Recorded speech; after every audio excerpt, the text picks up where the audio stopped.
Okay. Are you recording this, Shami? Are we recording this? Yes, I already start the recording. Okay.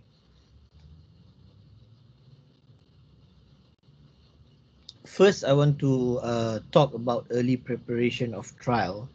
So the early preparation of trial, of course, will start with collecting facts, okay, or gathering facts.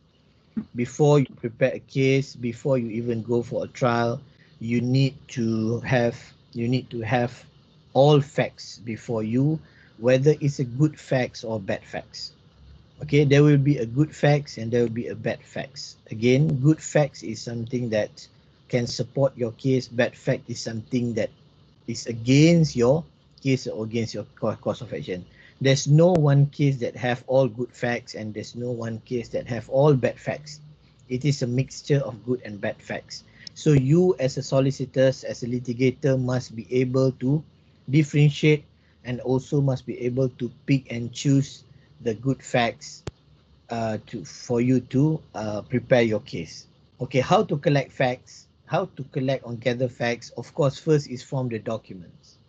Okay, you need to have all documents given by your client. Okay, more often than not, that your client will not know which document is relevant.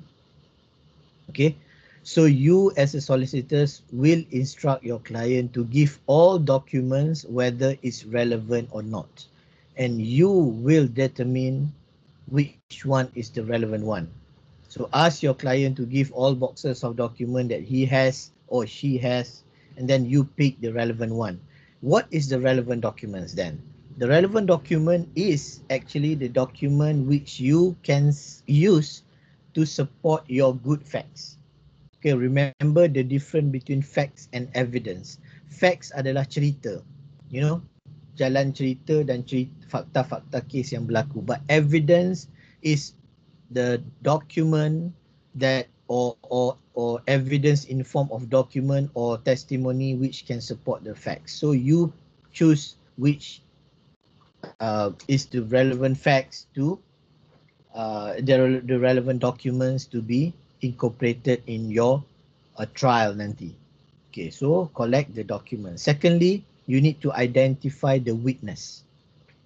Gathering facts is about identifying the witness, and you go and meet the witness.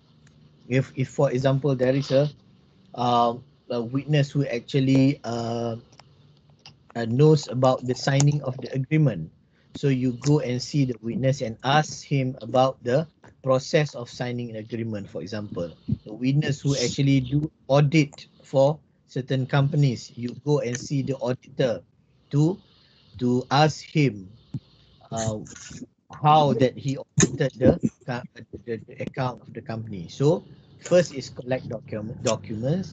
Secondly is interviewing witness. Okay, identify the witness and go interview the witness. Okay, so when you have all this, when you have all the documents and you have interviewed the witness, you need to prepare your chronology. You need to prepare your chronology of case.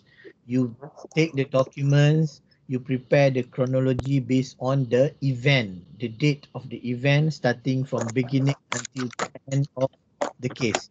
Normally in civil trial, it involves lots of documents and it involves lots of dates.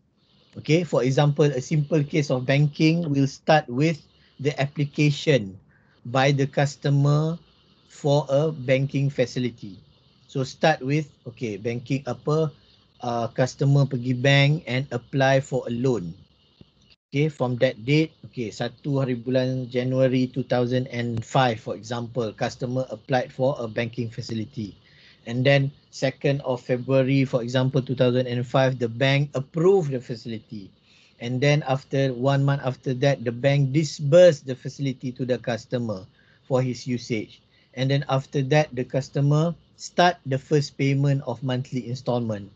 And then after the 10 monthly installment, the customer defaulted in paying the monthly installment.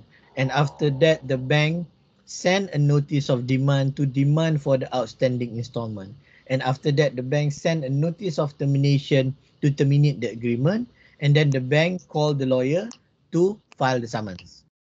Simple case of banking. So you prepare the chronology daripada application of financing facility sampailah kepada the bank instructed the solicitor to prepare the summons. Okay, that is an example. Tapi in a more complicated case, for example, a tort of negligence, medical negligence, for example, the fact is not straightforward.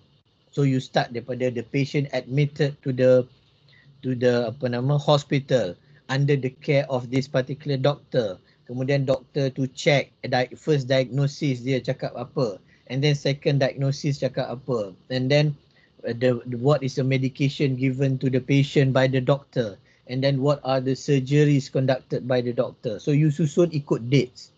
That we call chronology of event. Why chronology of event is important? The chronology of event is important so that you can actually prepare your case based on the development of the event daripada start kosong sampai hujung. It is not necessarily that the development of event might help you, tapi you can get a bigger picture and you can better understand the case. Okay, that is chronology of facts. Collect your document, go interview your witness and prepare the chronology of facts. Habis. Okay, after you have prepared the chronology of facts, the next step is to prepare and to discuss or to brainstorm or to make a theory of the case. Okay, theory of the case. What is theory of the case? Okay, what is theory of the case? That is something that I want to share to you today. I'm sharing the slide now.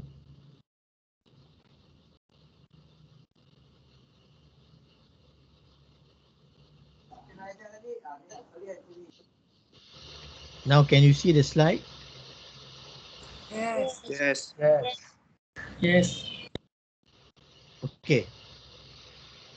What is theory of the case? You dah dapat chronology of facts, you kena prepare theory of the case. Theory of the case in general is game plan.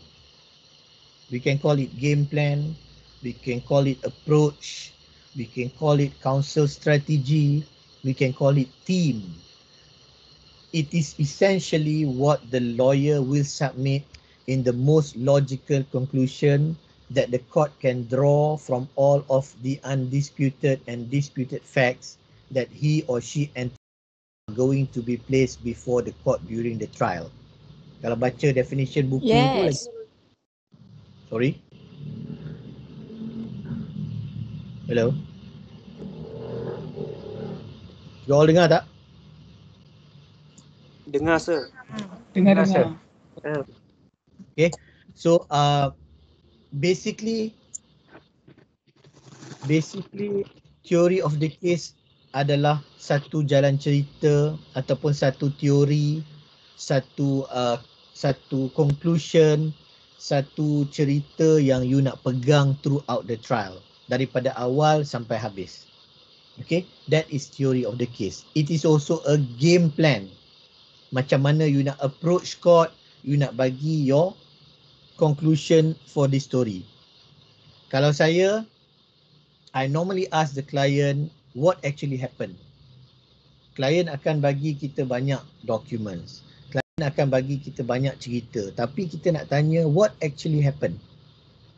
Okay, and what actually happened to determine your theory of the case. Okay, here he say in simple terms, the theory of the case is the overall position and approach you take on behalf of the party you represent based on the factual position you want to establish at trial. So focus on the overall position and approach you take. Okay, apakah pendekatan yang you ambil? Okay, nanti kita akan tengok macam mana you might not understand yet, tapi nanti kita bagi contoh, maybe you can understand what is a theory. Okay, another analogy is that of the advocate as storyteller. Remember, I'm telling you advocacy is about storytelling. Your task is to condense weeks, months or years of work on a case into an easily comprehend trial story. Your challenge as an advocate is to present the more persuasive story, persuade through sincerity, plausibility and simplicity. Your theory of the case must be understandable and accord with the common sense of the judge or jury. The theory of your case then is your game plan. It is your strategy. Never proceed to trial without such a plan and never do anything inconsistent with the theory of your case. Okay, and a case theory can be legal theories and factual theories. Okay, what is legal theory? Legal theory is the legal argument why each party should prevail. Okay, legal argument, for example, dalam case of medical negligence tadi, you cakap legal argumentnya adalah the doctor had conducted negligence by wrongly advising the patient.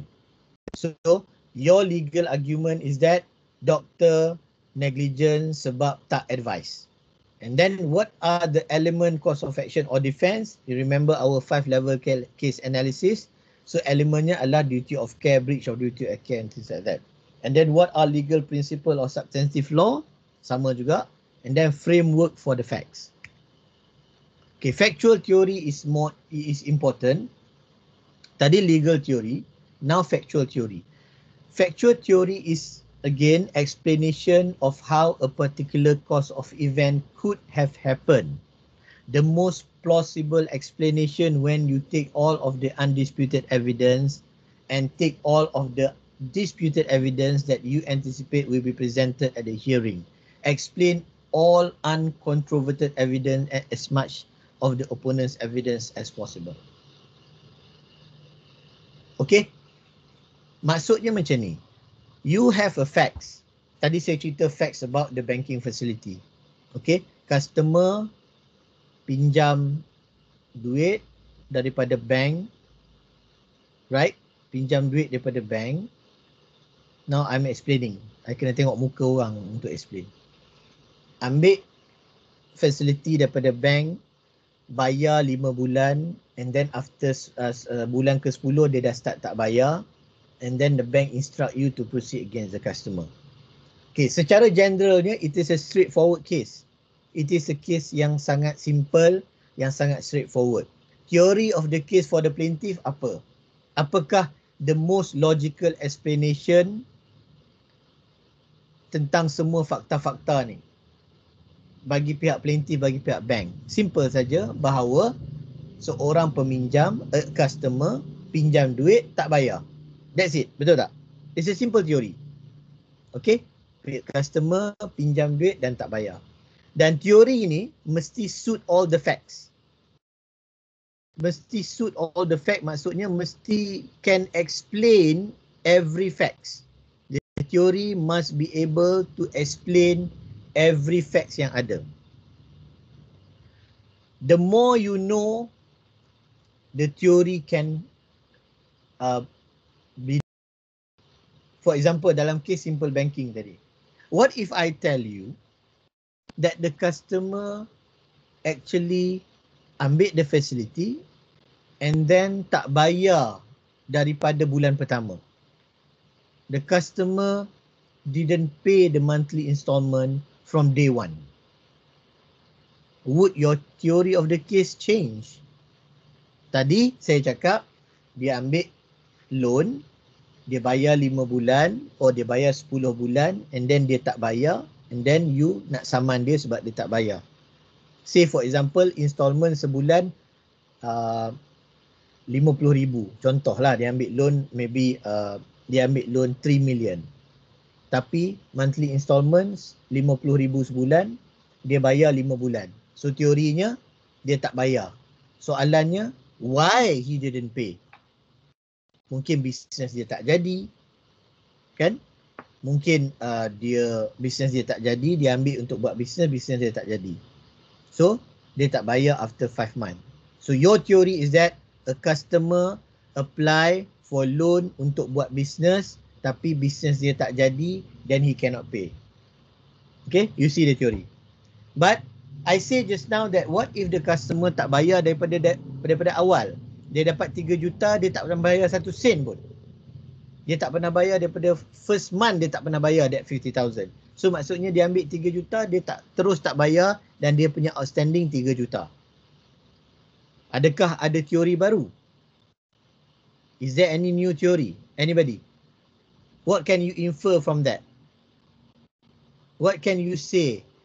What is your explanation on that? Anybody can think? Siapa-siapa? You faham tak? Kan? Would your theory change? Okay. Kalau dia tak bayar daripada awal, yes, anybody? Cakaplah sikit. Kalau dia nak lari tak nak bayar, boleh. Kalau dia nak lari, ya, betul. Mungkin kalau dia tak bayar, it is not a case of dia pinjam duit nak buat bisnes. It might be the case that dia nak ambil duit dan dia lari dan tak buat bisnes dan spend kepada tempat lain. It could be. So your theory will change. Tadi teori you, dia ambil duit nak buat bisnes. Lepas tu bisnes dia gagal.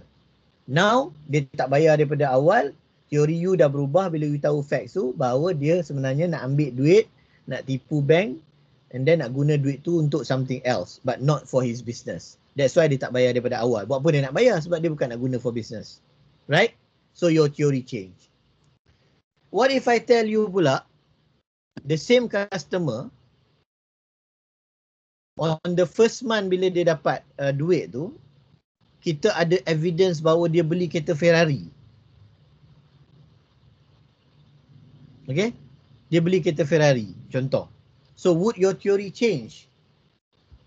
Mungkin berubah sebab your theory could be now that the customer is actually defrauding the bank. Dia tak mampu pun nak ambil loan tu, tapi dia mungkin tipu all the documents untuk dapat duit dan dia nak bermewah-mewah dengan duit tu dan dia bawa pelari duit tu. It's a classic case of fraud. Nampak? Teori you dah berubah the more you know the facts. Okay? The more you know the facts. What if I tell you pula, bila kita check, kita tengok masa hari dia sign the agreement dengan bank, kan? Kita tengok CCTV, kita compare muka orang yang datang sign agreement tu dengan IC dia, tak sama pula muka. You know, bila kita pergi bank, kita nak sign agreement, bank akan ada CCTV kan? So dia akan zoom muka kita. But then, bila kita lawyer check, the CCTV recording, tengok muka dia tak sama dengan IC customer dalam borang permohonan in the application form. Would your theory now change? Again, you can say now it's a case of apa? It can be orang, sorry? Yes, it could be also the case of identity theft. Orang lain tiru dan menggunakan identiti dia untuk apply loan. Guna IC dia for example. Okay, curi IC dia, guna dokumen dia, apply loan daripada bank 3 juta, dapat duit tu beli Ferrari. So it is a case of forgery then. It is a case of forgery. It is a case of identity theft. Okay, so you nampak tak? From a simple case of a customer apply loan dan tak bayar, bila the more you know, ia boleh jadi satu case fraud ataupun forgery yang sangat besar. And what if I tell you, bila kita check CCTV, orang yang sama dengan muka yang sama datang 10 kali dekat bank. 10 kali apply loan menggunakan IC yang berbeza-beza. And it is now become a big scam or a big syndicate. You see?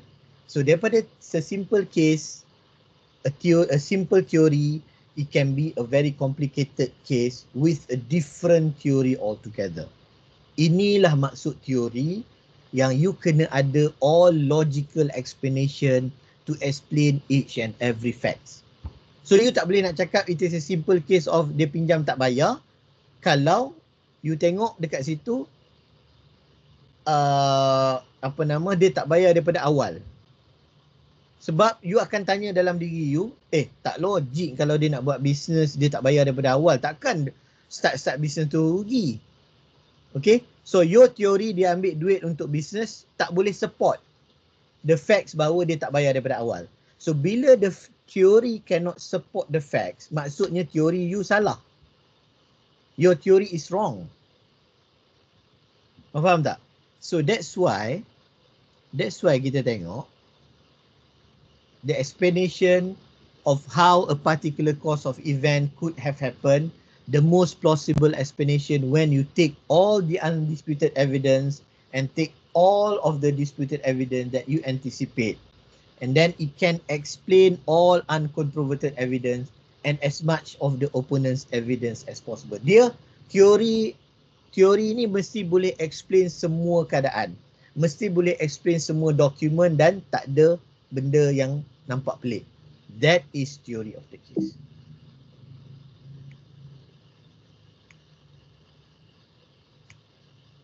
Okay, macam mana you nak buat teori? So cakap, okay, kena buat teori. Tapi how you create a theory? This is the question you need to ask before you make a theory. Macam saya cakap tadi, saya selalu tanya klien saya, bila klien saya datang, saya akan tanya klien saya. Dia ceritalah all this story, grandmother story apa semua, tapi saya akan tanya dia satu benda je. Tak, sebenarnya apa yang berlaku? Contoh, for example, I give you a case. Klien datang, dia cakap, saya dengan partner saya, kita dah start company ni lama. Company ni buat package umrah, contoh for example. So kita pun bagi seorang 50,000. Okay. Ataupun rather, seorang partner ni bagi modal, seorang ni buat kerja. Seorang partner ni bagi 100,000, seorang lagi buat kerja cari customer.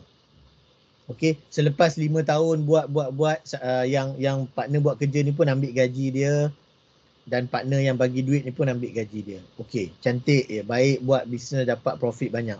Selepas 5 tahun tiba-tiba partner yang bagi duit ni buat tuduhan bahawa partner yang bekerja ni makan duit. Okay, ambil duit company, withdraw duit company untuk kegunaan dia apa semua. Yang datang, klien yang datang kat kita ni adalah yang dituduh ambil duit ni lah. Okay, dituduh ambil duit ni. So dia kata saya tak pernah ambil duit. Saya just buat kerja betul-betul. Saya cari customer untuk siapa nak pergi umrah. Kemudian saya beli tiket, saya arrange hotel dan sebagainya. Saya tak pernah ambil duit except saya ambil gaji saya saja. Tapi partner saya tuduh saya ambil duit sampai 100-200 ribu. Okay, that is the story that client tells you. Apa soalan you nak tanya? Apa soalan you? Saya dalam kes macam this is a real case, saya tanya dia mudah aja. Cik cerita kat saya, cik kawan baik dengan partner, tubuhkan syarikat dah 5 tahun, buat profit semua cantik. Tiba-tiba dia tuduh cik buat ambil makan duit dan cik sebenarnya tak makan duit. Sebenarnya apa yang berlaku? What actually happened? Sebenarnya apa yang berlaku sampai yang partner ni marah sangat boleh tuduh kita ambil duit ni? Ada bergaduh personal ke? Ada bergaduh benda lain ke? Then only you will discover more. Bila you tanya what really happens, what actually happened, you will discover more. Klien pun akan cakap, oh sebenarnya memanglah dia ada tak puas hati dengan saya. Sebab saya pun ada buat side business lain. Timbul satu fact baru. Saya pun ada buat business lain. Saya pun ada syarikat lain yang actually buat umrah juga. Jadi saya ni kadang-kadang customer yang saya dapat, saya bagi kat syarikat saya. Saya tak bagi kat syarikat yang saya ada partnership ni. Lepas tu saya cakap kat dia, patutlah dia marah. Now you understand that there's a reason kenapa Mamat partner dia ni tuduh dia ambil duit apa semua. There's a reason to that. Okay? Kalau tidak, datang mula-mula tu tak tahu. Oh, dia buat tuduhan saja. So you pun kalau you tak check, kalau you bukan lawyer yang nak cari teori yang betul, you akan cakap okay tak apa, kita boleh defend, bahawa memang tuan tak ambil duit. So kita akan bagi all the statements apa semua, tuan tak pernah keluarkan duit apa semua. So you pergi bicara, you pergi dengan kes macam tu. Tiba-tiba masa your client tu disoal balas dalam bicara, lawyer sana tanya, you setuju ke tak you ada bisnes lain yang sama dengan apa nama bisnes you buat dengan partnership, you ada syarikat umrah lain. Kita pun terkejut, apa ni? Kita tak tahu pun. Lepas tu dia pun agree, ya saya ada syarikat umrah lain. Awak setuju ke tidak bahawa awak telah banyak buat lari customer daripada syarikat ni pergi pada syarikat awak sebab awak nak account keuntungan sendiri? Kita tak tahu pun. So the client akan jawab, ya betul, tapi saya tak buat pelari, saya buat marketing. Then lawyer sana akan tekan. That moment only you baru tahu, oh ini cerita sebenar. Nampak?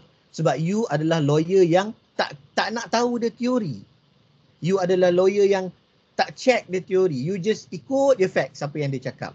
Tapi you tak tanya the question, is this what really happened? Okay? Dan you tak tanya diri you sendiri apa lagi benda yang boleh explain all the logic. Start logic. Tiba-tiba 5 tahun baik bergaduh, tak ada sebab. Logik tak? Tak logik. So mesti ada sebab. So you tanya. So that is how you develop a theory. Bila you develop a theory, contohnya dalam kes umrah tadi, you dah tahu teorinya adalah dia marah sebab you buka company lain apa semua.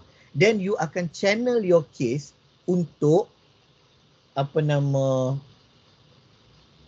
satisfy the keadaan. You akan bawa case you akan bawa your legal theory or factual theory ke arah bahawa walaupun dia buka company lain untuk buat bisnes yang sama, dia tak pernah breach apa-apa confidentiality. Dia tak pernah breach apa-apa confidentiality dan dia tak pernah conflict of interest sebab dia tak pernah ambil dokumen daripada syarikat partnership dia dan bawa lari kepada syarikat dia sendiri.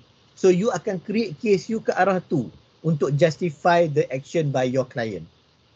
Kalau you tak tahu, kalau you tak ada teori tu, you pergi menonong je dalam trial, you just cakap ini tuduhan palsu, ini tuduhan palsu, ini tuduhan palsu. And then tiba-tiba you terkejut bila klien you kena tanya. So I hope you understand the importance of theory now. You kena faham, ini pentingnya teori untuk you create, untuk you suit all the facts ataupun soalan-soalan yang you rasa tertanya-tanya. Does this statement sounds plausible? Logik ke klien kita punya cerita ni? Does it add up to a claim or defense? Boleh nampak masuk ke dengan cerita yang dia dok present ni? Where are the holes in my case? Which of my witnesses are credible? Am I ready to meet it? What is the weakest point in my opponent's case? Do I take advantage of it? Ni semua adalah soalan-soalan yang you kena tanya kepada klien or to yourself supaya you akan dapat a theory of the case. Cerita sebenar the case. Okay? And then how to develop? From your first contact, look for facts that assist your case and look for ways of overcoming facts or argument that are contrary to your case. Macam tadi saya cakap lah. Sekarang kita cari argument. Macam mana nak cari argument bahawa you buka company lain tu actually tak menyalahi undang-undang pun. Dan sebenarnya partner you dah tahu pun sebenarnya bahawa you ada company lain dan dia tak pernah complain pun. Okay? And then you analyse all the facts, good and bad, and know how those facts support your case in law. Then, as you go through the preparatory stages of your case, pleading, discovery, interrogatories, and research, adapt the theory to fit the facts as they unravel. So, bila you dah ada teori tadi, you kena fitkan the teori kepada fakta-fakta yang ada. Macam saya cakap tadi lah. Okay, ada teori baru you boleh suit dengan fakta. Alright. So, and then reduce to 1 or 2 sentences the essence of your case and the reason why your client should succeed. Okay, so dalam kata lainnya, teori ni adalah apa yang you akan cakap mula-mula sekali bila you buka mulut dekat court. Bila court tanya, kes awak ni pasal apa? Faham tak? Okay, tadi kalau kita case yang klien cakap tadi, yang klien datang cakap tadi, partner dia tuduh dia ambil duit without a proper theory, yang you tak jawab semua soalan-soalan fakta tadi, you akan pergi cakap kat mahkamah, yang Arif, ini adalah kes tentang tuduhan salah laku yang dibuat secara salah oleh rakan kongsi, dan kami menafikan tuduhan tersebut kerana tidak ada bukti. Macam tu je. That is your theory, apa yang you nak present kat court. Tapi sekarang bila you dah ada teori bahawa dia ada side business, marah apa semua, you cakap, yang Arif, kes ni adalah berkenaan dengan kes yang mana klien saya mempunyai bisnes yang serupa tetapi tidak pernah mengingkari apa-apa tanggungjawab kepada partnershipnya dan tidak pernah ambil apa-apa dokumen daripada partnership untuk kepentingan diri dia. Sebaliknya, dia telah memberikan sepenuh daya upaya dia untuk bangunkan partnership dia. Dalam masa yang sama, dia pun ada side business. Nampak? You nampak tak? How it differs. Macam mana dia jadi bezanya you nak bawa present case tu kepada court. So kalau court tanya, oh dia ada side business lah. So you nak cakap dia side business dia tak kacau lah business utama dia. Yes, that is my theory. That is my case. Bukannya kita pergi kita cakap tuduhan yang dibuat adalah tuduhan palsu dan tuduhan melulu. Saya tak pernah ambil duit. Kan different tu. Kan different sebab you ada teori. You adalah lawyer yang berfikir. Lawyer ni bukan postman. Okay? Bukan postman. Klien cakap A, B, C, D. You ambil A, B, C, D tu you bawa pergi kat court. Court A, B, C, D. Ni kes klien saya. Itu postman. Postman yang bertauliah, yang pandai karang sikit. Ataupun you bukan steno, penulis surat. Okay, orang tak erti baca, tak erti menulis, jumpa you, boleh tak tolong tulis surat. You pun, dia cakap you tulis dan you pergi bagi kat orang tu. Itu penulis surat. But you are the legal advisor of the client. You are litigator. You are lawyer yang kena advise client macam mana teori kes, macam mana nak bawa legal teori, macam mana nak bawa factual teori supaya mahkamah percaya your case. Okay, so it is your duty untuk create the theory. Okay, so that is legal, that is theory of the case. Ada soalan? Sir. Yes. Sir, I have a question. Alright, for let's say in the event where our client tak bagi kerjasama, then what should we do? Then in the first place, you shouldn't take him as client. Oh. Betul tak? Sebab client, that is why under Legal Profession Act, advocate and solicitor dengan client ada apa? Ada privilege. Apa yang klien bagi tahu lawyer cannot be revealed to anybody including court. So kalau you dipanggil oleh mahkamah, mahkamah tanya apa yang diberitahu oleh klien awak kepada awak. You boleh cakap, Ya Arif, saya tak boleh jawab soalan tu because I'm caught under privilege, solicitor's privilege. Saya tak boleh dedahkan komunikasi saya dengan klien saya. Kenapa ada that privilege? Sebab yang ni lah, klien kena bagi tahu semua benda kepada kita. Kalau klien tu tak nak bagi tahu, then he is not worthy of a client. Dia tak boleh. Jadi dia kita tak perlu ambil dia pun. Sebab tu saya dengan klien saya cakap, awak kena cakap semua benda, baik ke buruk ke, you kena bagi tahu saya semua. You kena bagi tahu saya semua dokumen so that I can create a theory for you. I can make a good theory for you to present to court. Ini sebelum kita draft saman lagi ni. You know?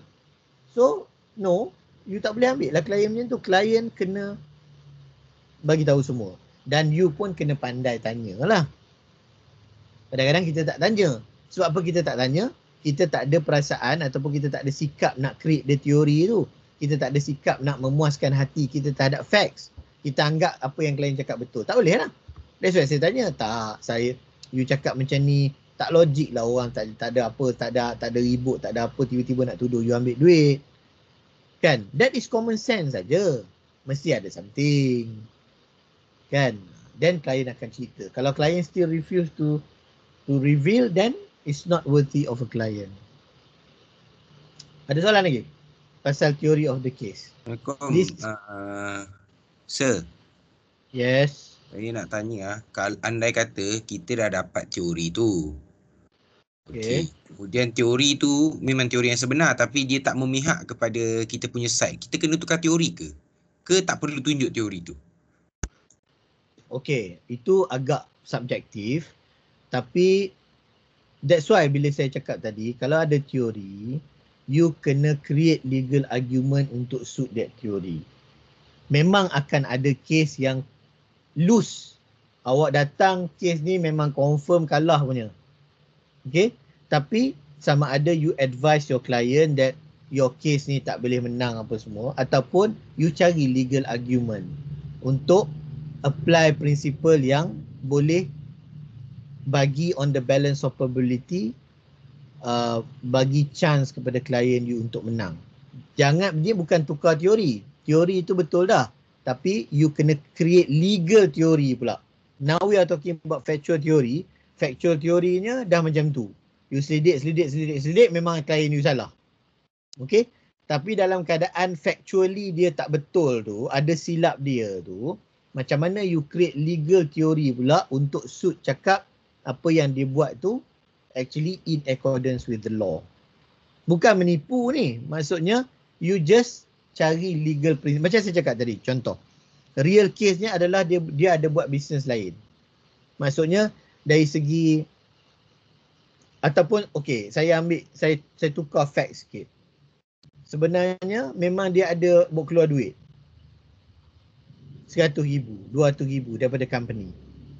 Tetapi duit itu digunakan untuk dia kena advance orang Arab ni. Kalau awak tempah hotel ni, kita cerita syarikat umrah kan. Kalau awak tempah hotel, awak kena tempah the whole hotel. Ejen-ejen ni akan tempah seluruh hotel. The whole hotel untuk book. Okay. Untuk umrah bulan Disember, saya book the whole hotel 40 bilik. Orang Arab punya perangai, dia mungkin dia nak cash dan dia nak cepat. Okay. So masa you buat keluar 200,000 tu, you tak sempat nak bagi tahu kepada partner you. Sebab partner you masa tu ada kat mana. So you buat keluar cash. Kan? Selalunya you buat keluar, you tempah hotel apa semua, you bayar by credit card ke, you bayar by check ke. Tapi tak, Pak Arab tu datang Malaysia. Ni contoh lah. Pak Arab tu datang Malaysia, oh saya nak 200,000 cash untuk book my hotel. So you pun tak sempat nak tanya apa semua, you pun withdraw cash 200,000 bagi kat Pak Arab tu. And then tiba-tiba Pak Arab tu belah macam tu lari. Tipu. Tak ada pun hotel tu sebenarnya. So, salahlah you. Sebab you keluar duit. Tapi you kena create a legal argument bahawa apa? Bahawa masa you keluarkan duit tu, you ada, for example, ostensible power. Ingat tak your Company Act? Belajar dah Company Act? Dah belajar yang Company Act kan? So, you ada power given as a director untuk keluar duit secara cash. Satu. Keduanya, you guna for the purpose of the company. Sebab you deal dengan Pak Arab ni. Okay, tapi Pak Arab tu tipu. Tipu tu is beyond your possibility. Maksudnya you tak terfikir pula dia nak tipu. Sebab Pak Arab ni biasa duk deal dengan kita. Tapi kali ni dia tipu. So maksudnya you have exercised due diligence. Sebab customer Pak Arab ni memang you pernah kenal dan partner you pun pernah kenal. So all this legal principle boleh digunakan sebagai legal theory untuk support your case yang nampak macam dah tak ada harapan ni. Sebab memang you buat keluar 200,000 tak bagi tahu. Maksudnya partner you akan cakap you tipu lah. Tapi tak, there's an explanation. There's a legal position yang you boleh argue. Okay, so always like that. Always you kena cari. Itulah lawyer yang terror. Kadang-kadang kita cakap lawyer yang terror ni facts tu memang confirm kalah dah. Tapi dia boleh pusing lagi. Pusing tu bukan tipu. Bukan tipu fakta. Faktanya sama.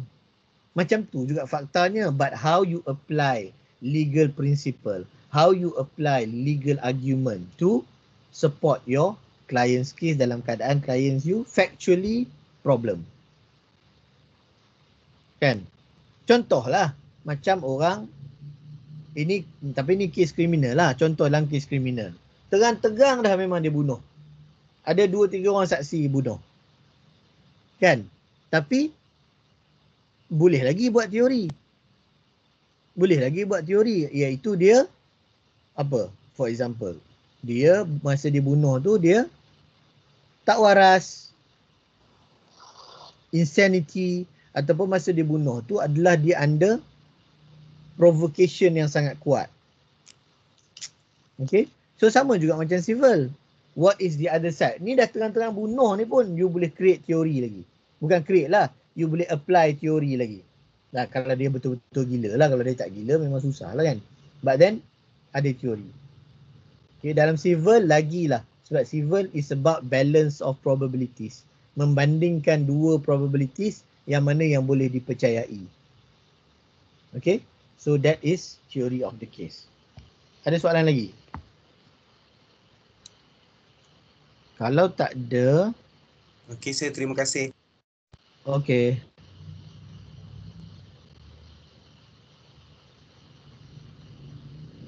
Kita pergi kepada next topik. Next, lepas you dapat teori. Okay, tadi you collect facts, you collect documents, you interview witness, you buat chronology, and then you create theory. Okay, lepas you dapat teori, you kena buat satu benda nama dia table of facts and evidence. Ini dah getting serious untuk you prepare your documents dan you buat your pleading apa semua lah.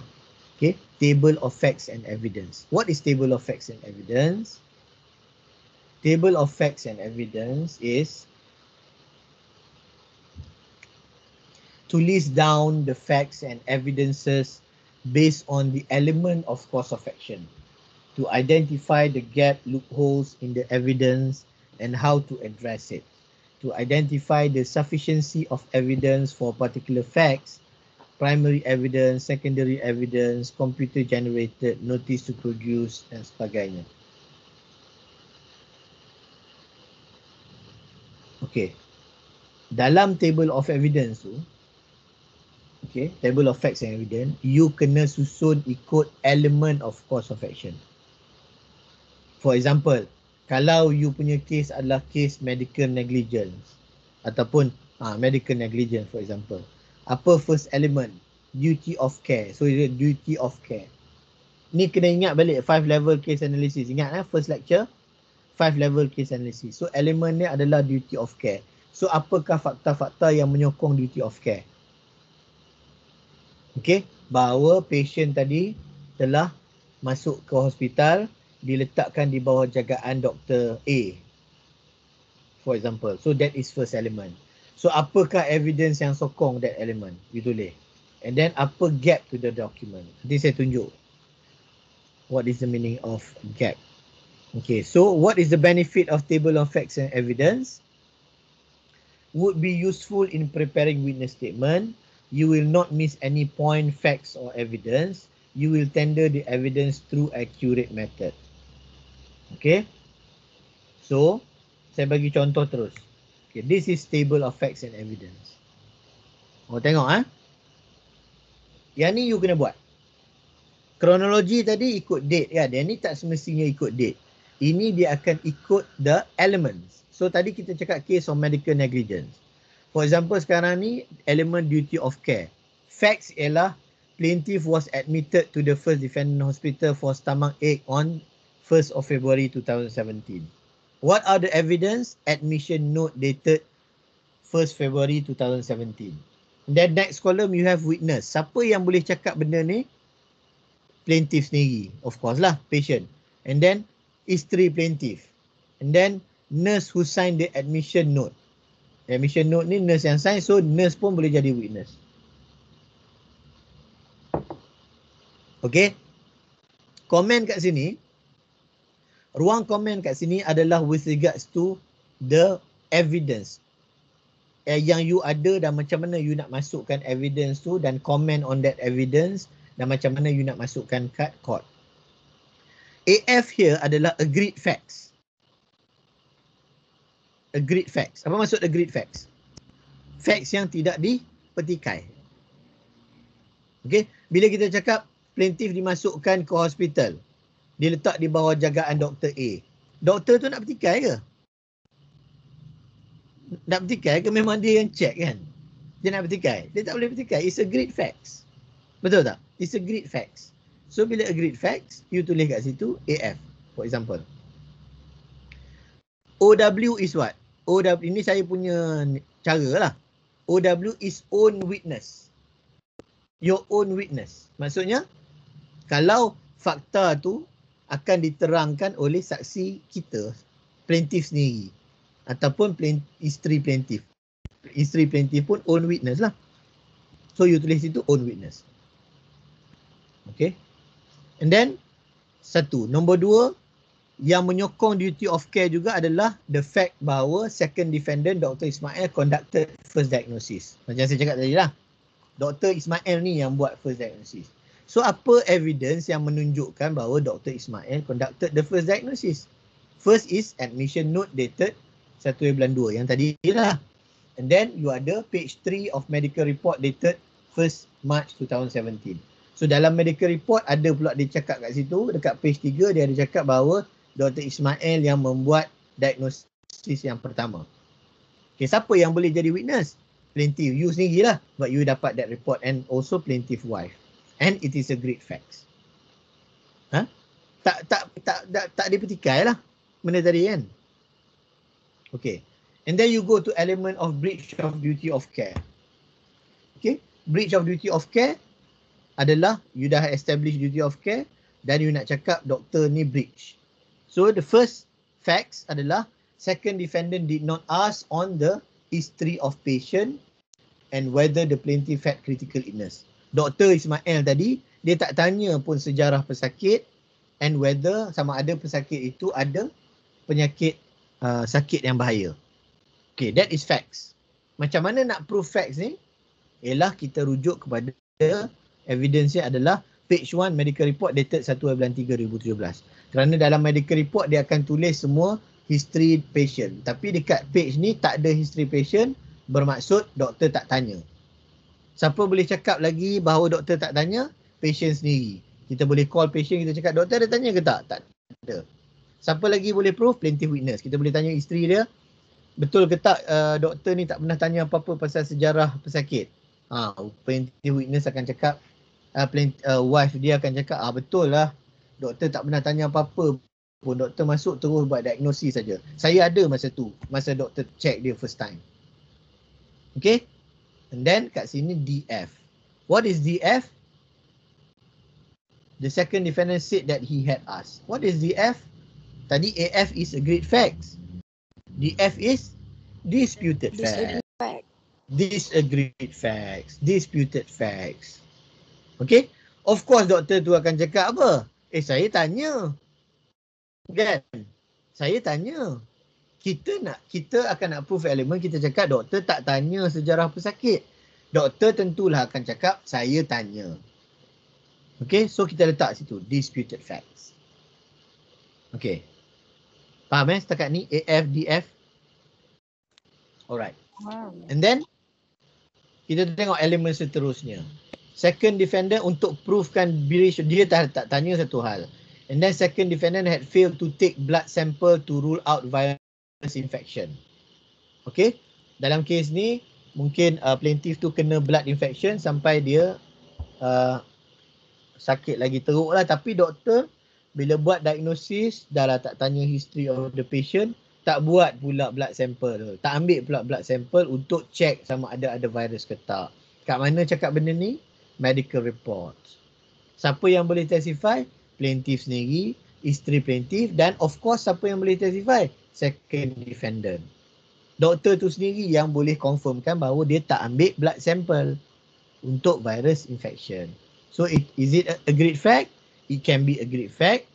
Tapi kita cakap kat sini, however, the second defendant said it is not necessary. OW is own witness. Agreed facts, fact agree, doktor setuju bahawa dia tak ambil blood sample. Tapi doktor tak setuju bahawa, doktor akan cakap, betul saya tak ambil blood sample, tapi saya tak perlu ambil pun. Saya tak ada kewajipan untuk ambil pun. Saya tak perlu ambil sebab saya dah tahu dah. Saya diagnose, saya tengok dia pun saya dah tahu dah tak ada virus. Sebab tak ada simptom-simptom apa. So saya tak ada keperluan untuk take the blood sample. So that is doktor punya position. Tapi it is still an agreed facts. Okay. So you tulis kat situ AF. And own witness iaitu plaintiff lah. Okay. Kita tengok contoh ketiga, breach of duty of care. It is necessary in that condition to take blood sample. So kita tahu dah doktor cakap tak perlu. So kita punya cara nak bukti, facts yang kita nak prove bahawa it is necessary in that condition to take blood sample. Dalam keadaan tu perlunya ambil blood sample. Facts. How to prove that facts? Kita kena tengok evidence KKM clinical guideline for example. Kat sinilah berlaku banyak panggil expert ke apa, clinical guideline. Kita check internet, oh ada Kementerian Kesihatan keluarkan guideline bahawa kalau pesakit datang dalam keadaan macam ni, sakit perut macam ni, you mesti ambil blood sample. Right? And then expert report. You cari doktor lain. Oh ada doktor yang cakap bahawa betul dalam keadaan macam ni, kalau sakit perut macam ni, datang macam ni, you memang kena ambil blood sample. And then you mungkin ada 2 orang expert. Okay? And then witnessnya siapa? KKM guideline ni takkan nak panggil orang KKM Tan Sri Noor Hisham pula kan. KKM guideline you boleh produce through, you boleh tanya through doktor himself. Tapi expert, okay, you ada expert satu, Dr. Razi. You dah pergi interview tadi, masa stage you nak interview the witness, you dah berjumpa Dr. Razi. You cakap, Dr. Razi, kita ada kes macam ni. So saya nak tanya doktor, dalam keadaan macam ni perlu ke tak ambil blood sample? Dr. Razi cakap, ya, memang perlu. Lepas tu kita cakap, doktor, boleh tak kalau kita nak panggil doktor sebagai witness, kita bayarlah allowance doktor untuk jadi expert witness. To prove apa? To prove bahawa in that condition you kena ambil blood sample. Faham? And then you ada Dr. Cynthia akan cakap benda yang sama. Dan of course second defendant pun you boleh tanya lah. Of course dia takkan agree. Okay, tapi you boleh tanya. And then gap. Saya tak kat sini gap. Gap ni adalah apakah masalah yang ada terhadap dokumen ni. Contohnya KKM clinical guideline. Apa masalah dokumen ni? Masalahnya adalah guideline tu general sangat. Dia tak cakap spesifik dalam keadaan macam mana yang you kena ambil blood sample. Dia hanya cakap kalau patient datang sakit perut dan demam, you kena ambil blood sample. Tapi dia tak spesifik sakit perut yang macam mana, patient umur berapa, dia tak spesifik. So the guideline is too general for example. Okay. And then you ada kat sini S ni is apa? You kena S ni apa?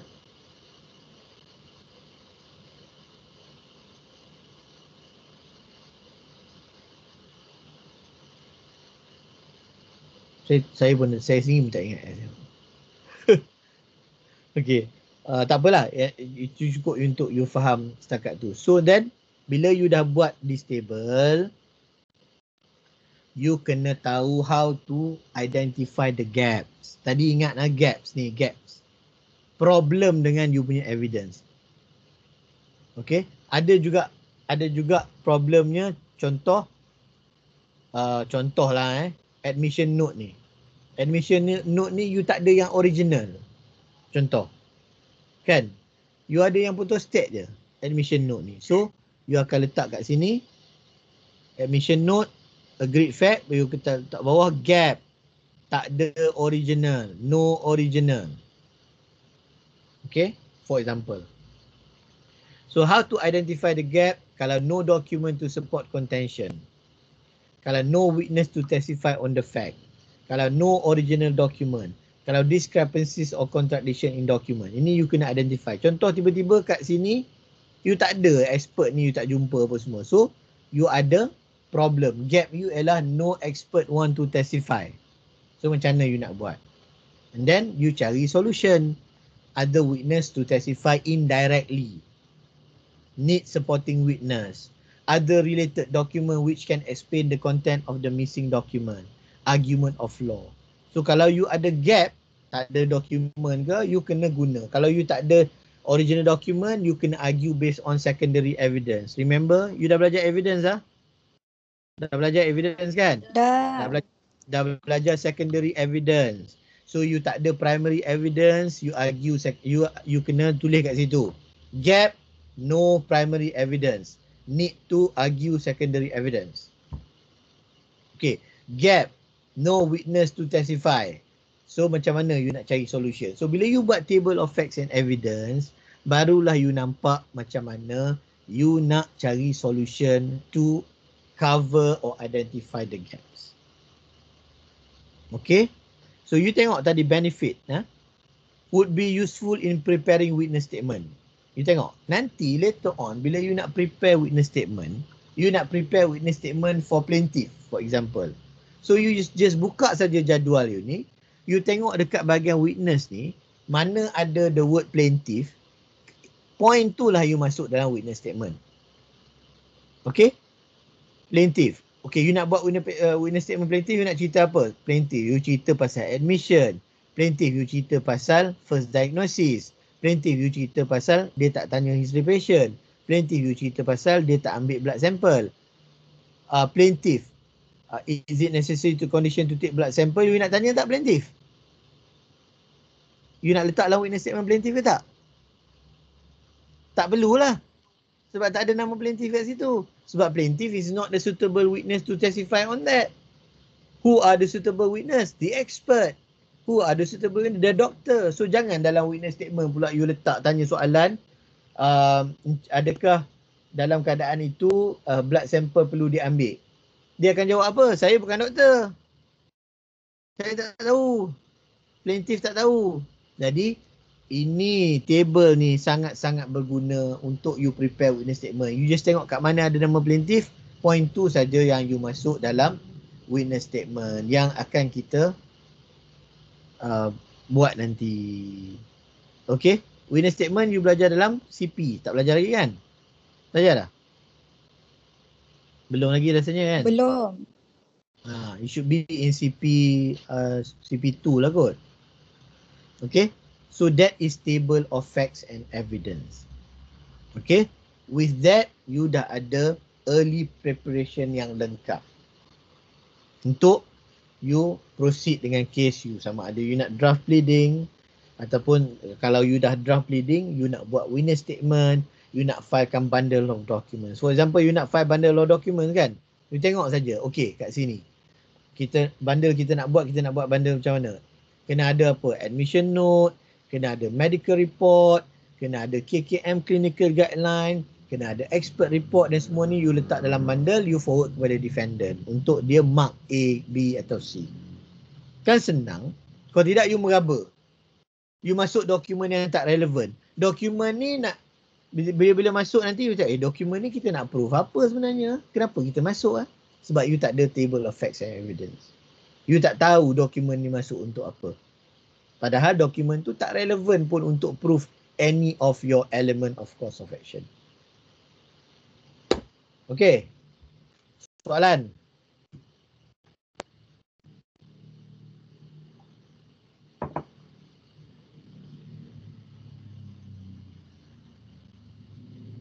Ada soalan? Sir, saya ada soalan.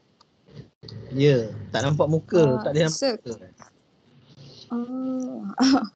Mana sir, kalau untuk agree.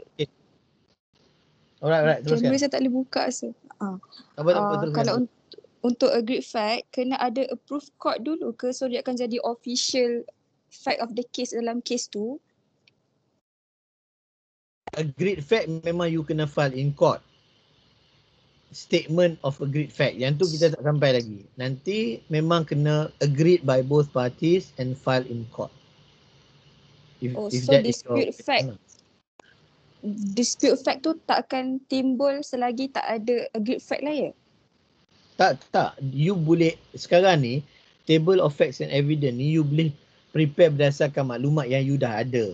Mungkin defendant agree eventually, yang dispute tu dia agree juga. Tapi setakat ni yang you fikir agak-agak dia dispute ke tak? Mesti dia dispute.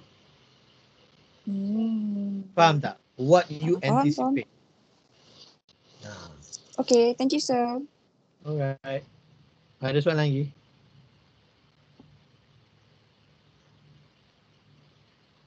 Tak ada?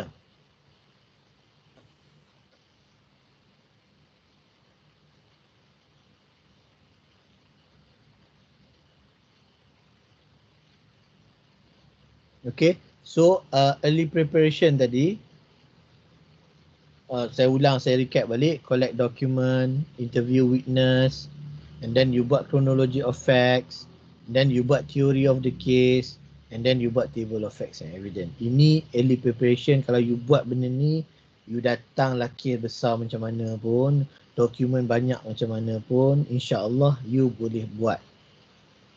You just imagine kalau dokumen yang datang, ni kes civil memang banyak dokumen. Saya ada trial sampai dekat 48 kotak. Kotak besar tu ada 48. Untuk pergi satu trial yang ada 19 orang saksi. So you nak buat witness statement, you pun pening. Witness ni sepatutnya refer pada dokumen yang mana. Tapi bila you ada table of facts and evidence, akan jadi mudah untuk you identify which witness say what, which witness say refer to this document. Okay, so this preparation is very important untuk you tahu. Okay, lastly untuk malam ni saya nak sentuh pasal bundles. Bila you buat dokumen, what are the types of bundle that you akan file? Okay, saya tak sure you all belajar ke tak dalam CP. Dah belajar ke pasal bundle, kategori of bundle A, B dan C? Dah belajar belum? Belum, okay. Bila you pergi case management nanti, okay, you dah file your pleadings, you dah file your summons, you dah file your defense, you dah file reply, dah habis. Okay, pleading dah close. Bila pleading close? Bila pleading close? Dalam rules of court, bilakah masanya pleading close? Pleading close 14 hari. Cross examination.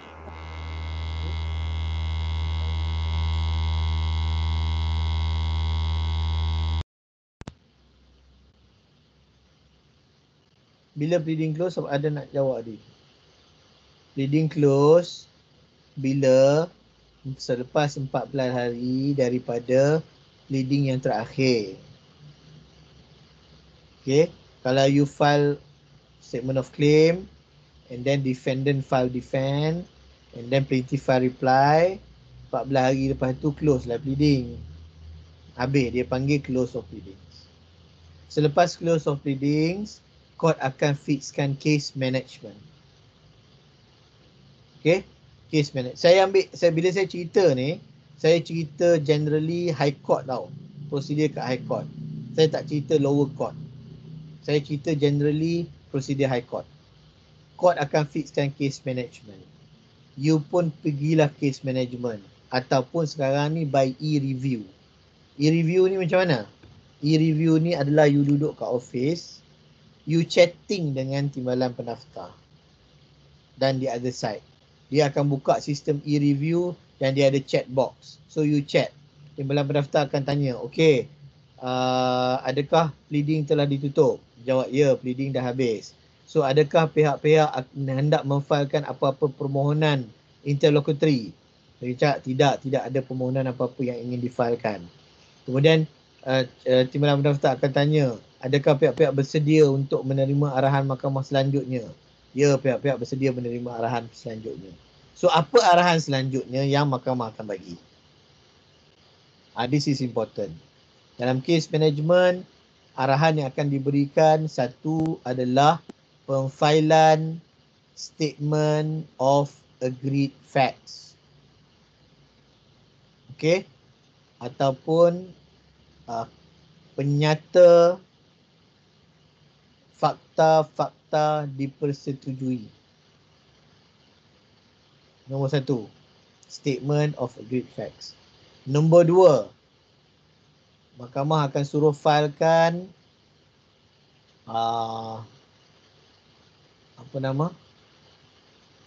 isu-isu untuk dibicarakan. Issues to be tried. Okay, isu-isu untuk dibicarakan atau issues to be tried. Okay, nombor tiga, mahkamah akan arahkan plaintiff dan defendant untuk filekan list of witnesses, senarai saksi plaintiff ataupun senarai saksi defendant. Okey.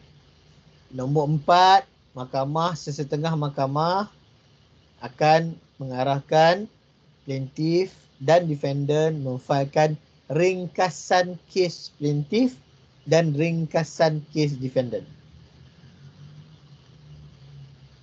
Tapi ini tak semua mahkamah. Ikut judge, sesetengah mahkamah. Okey? Dan yang terakhir, mahkamah suruh filekan apa? Ikatan dokumen bersama.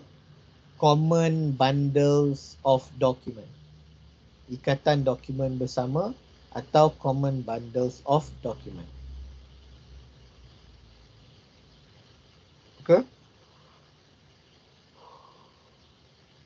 Alright. First statement of agreed facts. Tadi soalan si siapa Wan tadi. Pasal agreed facts. Okey, caranya siapa yang kena prepare? Yang kena prepare semua ni adalah plaintiff.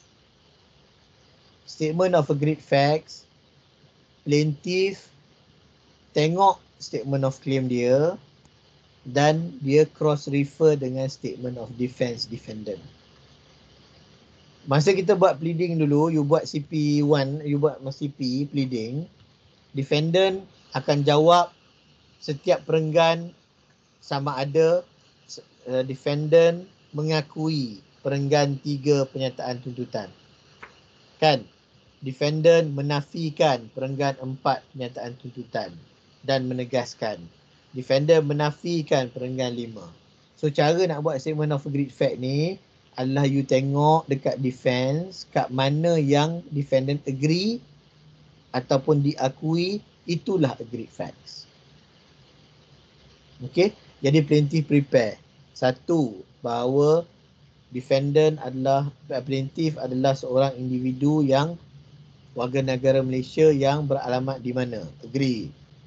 Yang kedua, defendant adalah warga negara Malaysia yang beralamat di mana? Agree. 3. Pada 1 bulan 12 2017, plaintiff telah dimasukkan ke hospital defendant. Agree. Nombor 3. Pada hari yang sama, plaintiff dimasukkan di bawah jagaan Dr. Ismail. Agree. 4. Plaintiff telah keluar daripada hospital pada 1 bulan 3 2020. Agree. Tengah-tengah tu semua tak agree tu. Masuk dengan keluar je agree. Sebab tengah-tengah tu kita cakap dia negligent, mestilah dia tak agree kan. So keluar agree. Kelima, apa lagi? So statement of agreed fact ni tak banyak lah. Sebab you kena tengok apa yang defendant agree. Caranya ialah you prepare and then hantar sesalinan draft kepada peguam defendant. Minta peguam defendant agree sama ada dia tak agree, dia nak potong ataupun dia agree dengan cadangan you. Okay, that is bila dapat dah balik feedback daripada peguam cara defendant, you betulkan, you file kepada mahkamah ikut tarikh yang ditetapkan, and we call that statement of agreed facts. Faham? Okey, nombor 1. Nombor 2 adalah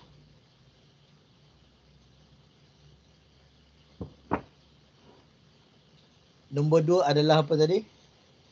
Isu-isu yang perlu dibicarakan. Isu-isu dibicarakan. Issues to be tried. Macam mana nak buat issues to be tried? Yang ni kena kreatif.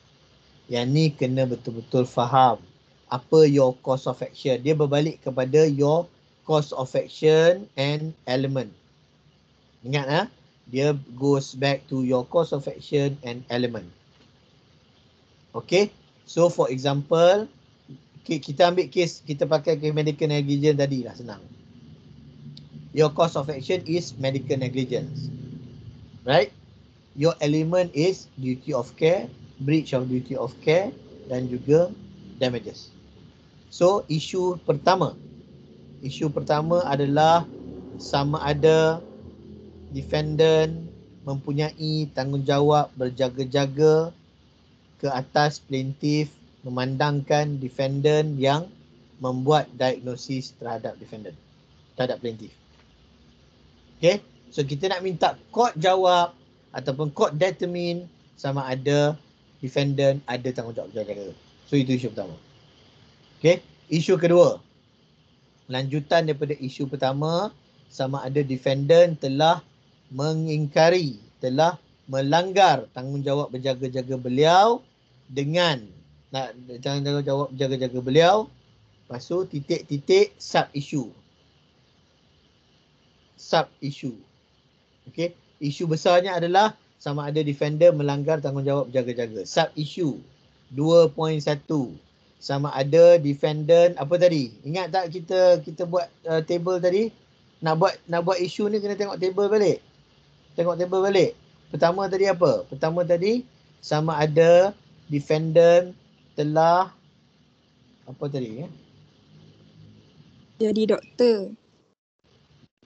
Apa dia? Jadi doktor. Breach of duty of care. Telah buat diagnosis. Before that, telah buat diagnosis tu duty of care. Ni breach of duty of care ni first adalah dia tak tanya sejarah pesakit kan. So sub issue 2.1 sama ada, sebab dia disputed kan. That is the disputed facts, right?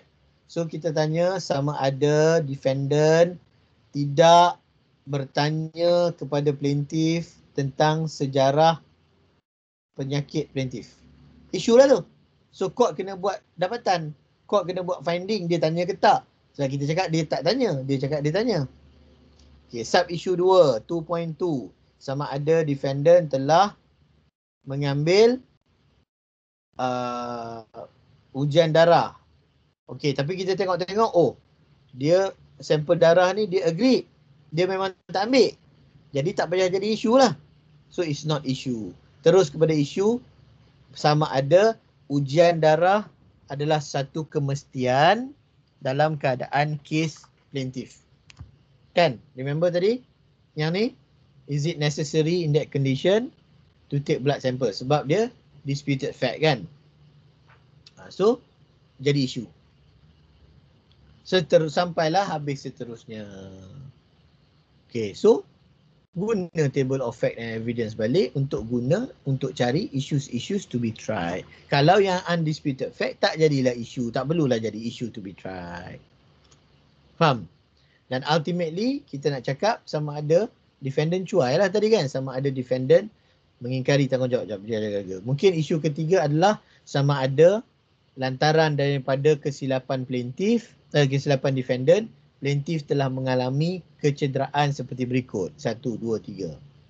So, dapatlah siaplah isu-isu untuk dibicarakan. Cadangannya, you forward kepada peguamcara defendant. Defendant agree dengan isu-isu tersebut. Defendant reply balik. And then kita filekan kat mahkamah bersama-sama dengan statement of agreed facts tadi. Faham?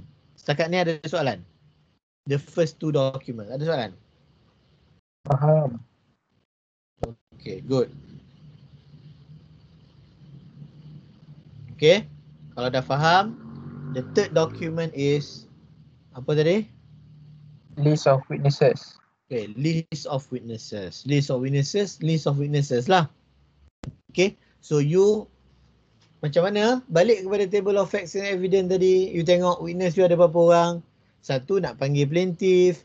Kedua nak panggil isteri plaintiff. Ketiga nak panggil doktor yang nurse ni dah tentulah on part of defendant kan. Defendant yang akan panggil. Second defendant ni tentulah defendant punya witness. So kita punya witness plaintiff dari aspek plaintiff. Plaintiff seorang, wife dia 2 orang, nombor 3 Dr. Razi kita punya expert, nombor 4 Dr. Cynthia for example. So kita ada berapa witness? 4 witnesses. So kita pun buat list 1, 2, 3, 4. Nampak? Awak nampak tak betapa importantnya table of facts and evidence tadi? So it all goes back to that. Kan? Semua balik pada tu. So buat list of witness. Kalau defendant siapa? Defendant nak buat list of witness defendant. Satu nurse yang sign admission note. Keduanya second defendant sendiri. Setakat ni tu je lah. Saya bagi simple kan tu kan. So defendant pun file 2 orang witness. So you pun filekan list of witness kepada mahkamah. List of witness ni tak payah nak tanya pengurusan defendant. Sebab dua-dua kena file. Tadi statement of agreed fact dan issues to be tried, you kena buat draft, you kena bagi kat pengurusan defendant kan. Then dia patah balik, dia approve, baru you file. List of witness tak payah. Right.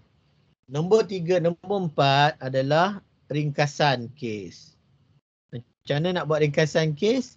Ringkaskan your statement of claim. Itu je. Okay, statement of claim panjang-panjang kan? Ringkas. You ringkaskan dengan letak apa? Satu, cause of action apa? Dan again, element. Ringkasan kes, contoh, kes plaintiff adalah kes berkenaan dengan kecuaian yang dilakukan oleh defendant kedua ketika plaintiff dirawat oleh defendant kedua. Defendant kedua adalah cuai kerana 1, 2, 3. Oleh kerana kecuaian defendant kedua, plaintiff telah mengalami kecederaan 1, 2, 3. Habis ya? Ringkas tu. Ringkasan kes tu. Okay. Defendant pun sama juga. Ikutlah defend dia. Dan yang terakhir, dokumen yang perlu difilekan adalah common bundles of document. Okay, yang ni kena dengar betul-betul. This is important. Common bundle of document ada 3 bahagian. Ada A, B dan C. Bila kita panggil common document, ikatan dokumen bersama, dia ada satu saja bundle, satu yang difilekan oleh plaintiff dan dipersetujui oleh defendant. Tetapi dokumen yang dipersetujui itu ada 3 bahagian.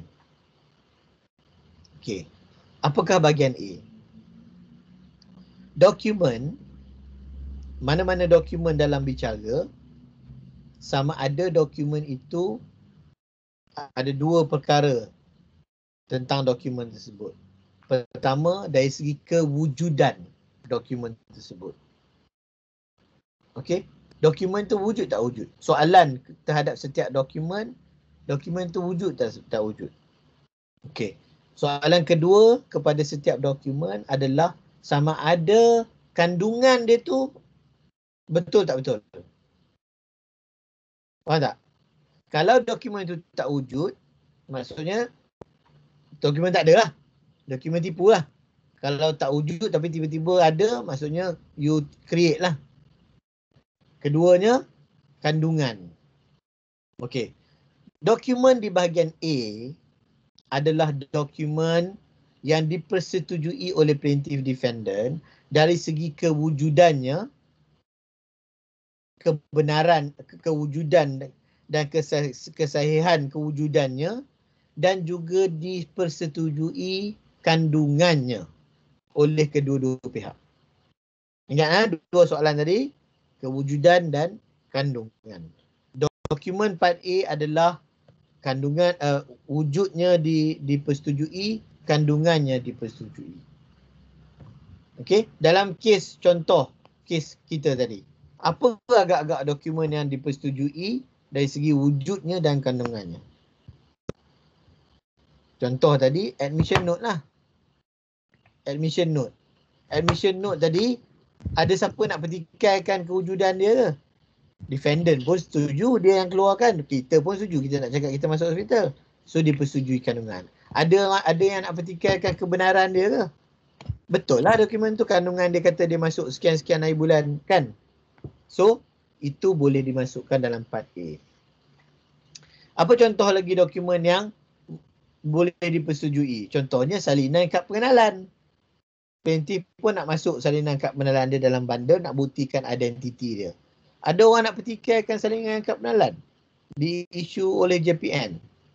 Wujud kad pengenalan. Ada nak pertikaikan konten. Nak pertikaikan apa konten? Nama salah eja. Ini bukan kes IC fraud. Ini kes medical negligence. So, part A. Part B pula, faham Part A? Part B pula adalah dokumen yang dipersetujui kewujudannya. Okey? Dipersetujui kewujudannya tetapi tidak dipersetujui kandungannya. Okey? Dipersetujui kewujudan tapi you don't agree with the content. Contoh apa? Contoh medical report. Tadi medical report wujud tak wujud? Wujud. Defendant pun agree dia wujud, memang dia yang buat. Plaintiff pun wujud, betul, agree dia yang buat. Kandungan dia ada pertikaian tak? Ada pertikaian. Plaintiff kata, you tak tulis pun kandungan yang you tak tanya tadi. Yang you tak tanya history of the patient, you tak tulis pun. Apa saja yang pertikaikan pasal kandungan. Plaintiff tentu nak pertikaikan. You kata tak perlu ambil blood sample dalam medical report. Saya tak setuju. Bagi saya kena ambil blood sample. Tapi your medical report cakap tak perlu ambil blood sample. So kandungan dokumen tersebut dipertikaikan. Tetapi kewujudannya tidak dipertikaikan. Faham? Faham kan? Faham. So banyak dokumen akan berada di part B. Sebab kebanyakannya akan kita pertikailah konten dia. Sebab itulah isunya. Manakala yang terakhir, dokumen di part C, dokumen in part C adalah agreed as to the authenticity, the existence. Pihak-pihak bersetuju kewujudan dan kesahihan dokumen. But, sorry. Batal. Tarik balik. Tu saya cerita part B tadi. Saya cerita part C. Part C adalah dokumen yang tidak dipersetujui kewujudannya dan kandungannya. Part C adalah dokumen yang tak agree as to the authenticity and existence and also the content. Maksudnya dokumen tu tak pernah wujud. Maksudnya tiba-tiba defender bawa keluar dokumen tu, plaintiff kata saya tak pernah tengok pun dokumen ni. Ini mungkin awak create dokumen ni. Saya tak pernah tengok. Bila defendant keluarkan satu, tiba-tiba ada x-ray. Plaintiff kata saya tak pernah kena x-ray pun, macam mana ada x-ray ni? No, saya tak agree dokumen ni wujud. Dokumen ni tipu. So kita letak dalam part C. Okey. Saya recap balik. Last, A adalah agree kandungan, agree wujud, agree kandungan. B adalah agree wujud, tak agree kandungan. C adalah tak agree wujud, tak agree kandungan. Simple. Okay. Jadi plaintiff solicitor will prepare the list. Plaintiff jangan buat lagi ABC. Dia prepare semua dokumen, index, bagi kepada defendant. Defendant akan tulis, yang ni agree A, yang ni agree B, yang ni C, yang ni A, yang ni B, yang ni C, A, B, C. Bila defendant dah mark A, B, C dekat dokumen yang kita propose, dia pula bagi dokumen dia. Index dokumen dia. Bagi kat kita. Dengan index kita yang dia dah mark tadi, dia bagi tambahan dokumen dia, kita pula tengok. Yang ni A, B, C. Bila dah compile semua, kita akan buat satu bundle yang ada A, ada B, ada C. Kita buat bundle tu, dekat muka depan dia tulis ikatan dokumen bersama. Lepas tu start dengan index B. B apa? A apa? 1, 2, 3, 4, 5, 6. Masuk dokumen. Kemudian next, B. Apa indeks dia? Masuk dokumen. Last sekali C. Apa indeks dia? Lepas tu kita buat tab A, B, C. Kita filekan ke mahkamah sebagai ikatan dokumen bersama. Faham? Okay. Banyak dah belajar ni. Saya pun dah penat. So kod apa yang nak kena file kat dokumen, kat kod tadi, saya ulang, recap. Kena filekan apa nama? Statement of agreed facts. Issues to be tried. List of witnesses. Summary of cases. Ringkasan kes. Dan yang terakhir, common bundles of documents. So all this direction will be given during the case management. Okay? During the case management. Ada soalan? That's all for tonight. Ada soalan? Semua faham ke ni? Ramai-ramai ni. Senyap belaka. Faham. Sir, nombor 4 tadi apa sir? Summary of cases Okay. Thank you. Aktif lah sikit. Kesian lah kat saya. Cakap seorang-seorang. Penat tau ni malam-malam ni. Ingat you all je mengantuk.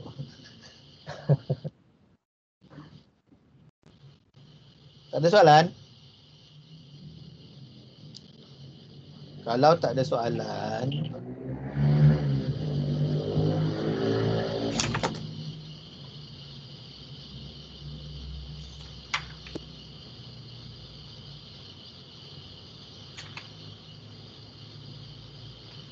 saya nak tanya, you all sekarang buat CP kan? Yang tengah Yes. siapa lecturer CP? Dr. Zuhaida.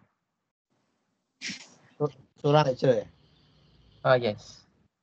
Okay, you all ada CP ni, you all ada buat draft saman dengan defend tak? Saman dengan defend belum lagi. Untuk CP belum. So bukan kata itu ada buat injunction ke apa? Hari tu buat injunction, and injunction tu akan digunakan untuk hearing next week. So injunction tu you all buat berdasarkan kes yang mana? Tu rekaan.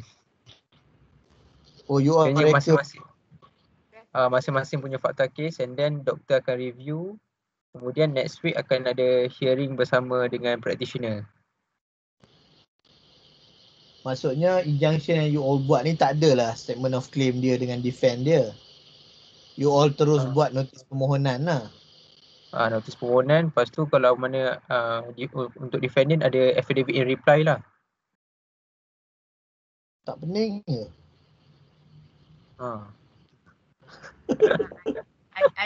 Ada group yang buat juga statement of claim dengan writ of summon tu, sebab Dr. Zu komen, dia kata kalau terus apply for injunction, hantar notice tu without ada statement of claim, dia macam pening sikit lah, sebab tak tahu facts dia macam tu kan.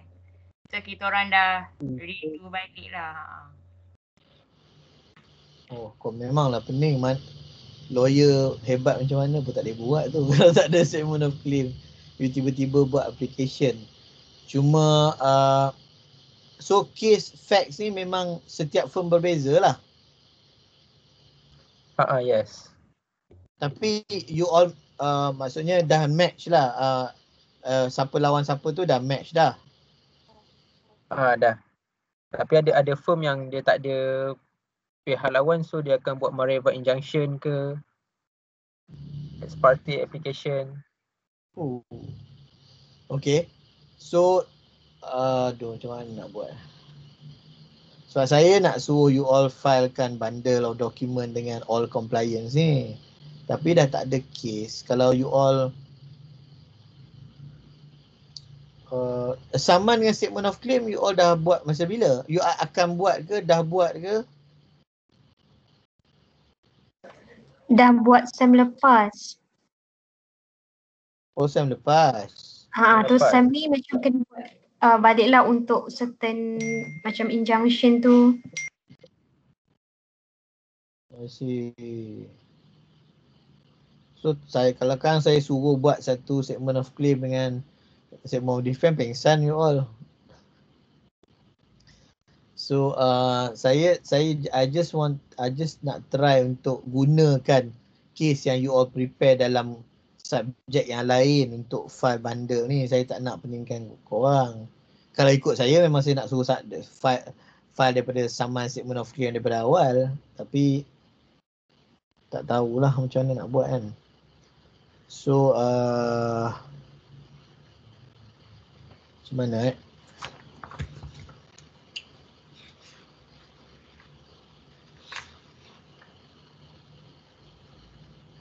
tak apalah, nanti saya discuss dengan Dr. Zu dengan yang lain. Kalau boleh saya guna case yang you all tengah buat sekarang untuk injunction tu, untuk saya ambil facts dia. Tapi kena ada statement of claim dengan apa nama tu lah juga untuk you all buat bundles ni. Kalau tidak macam mana nak buat bundles?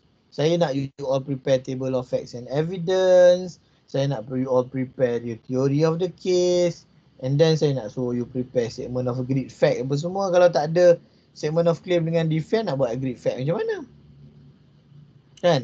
So pening juga. Takkan saya nak suruh you buat balik satu case lain untuk statement of agreed fact. So saya pun dah tak tahu. Tak apalah. Yang tu biar saya berurusan dengan fakulti. Cuma setakat ni tak ada apa-apa tugasan untuk minggu ni. Kecuali ada lah maknanya. Saya nak semua orang buat table of facts and evidence berdasarkan kepada case injunction yang you all tengah buat. Yang lain saya tak boleh nak buat. Statement of agreed facts semua tak boleh. So saya nak you all buat injunction, dah buat injunction kan. Dah ada facts, dah ada argument, dah ada affidavit in reply. Dah ada ni. So based on that, saya nak you all buat table of facts and evidence. Okay.